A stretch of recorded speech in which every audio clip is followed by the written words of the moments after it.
നമസ്കാരം. കവറേജ് റേഡിയോയിലേക്ക് സ്വാഗതം.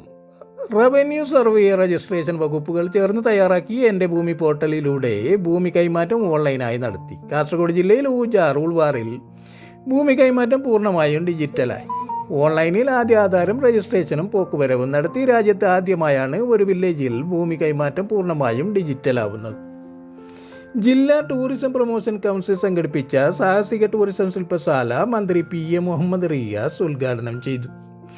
വനിതാ ശിശു വികസന വകുപ്പിൻ്റെ സഹായഹസ്തം പദ്ധതിയിലേക്ക് അപേക്ഷ ക്ഷണിച്ചു. സാമ്പത്തികമായി പിന്നാക്കം നിൽക്കുന്ന 55 വയസ്സിന് താഴെയുള്ള വിധവകളായ സ്ത്രീകൾക്ക് സ്വയം തൊഴിൽ ചെയ്ത് വരുമാനമാർഗം കണ്ടെത്തുന്നതിന് ഒറ്റത്തവണ നൽകുന്നതാണ് ധനസഹായം. ഫോൺ 0499429306.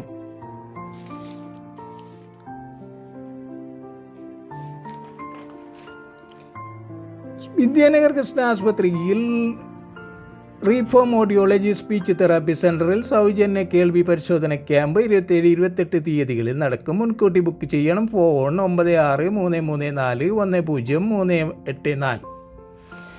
തായൽ നെല്ലിക്കട്ടയിൽ നവീകരിച്ച സ്റ്റുഡൻറ് സെൻറ്റർ കേരള മുസ്ലിം ജമാഅത്ത് ജില്ലാ പ്രസിഡന്റ് ഹസനുൽ അഹ്ദൽ തങ്ങൾ ഉദ്ഘാടനം ചെയ്തു.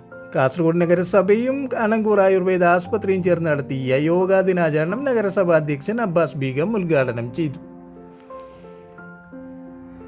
കുഡ്ലു സബ് പോസ്റ്റ് ഓഫീസിന് കീഴിലെ അടുക്കത്ത് വയൽ ബ്രാഞ്ച് തപാൽ ഓഫീസ്, ഉളിയത്തടുക്ക ബ്രാഞ്ച് തപാൽ ഓഫീസ് എന്ന പേരിൽ ഉളിയത്തടുക്കയിൽ പ്രവർത്തിക്കും.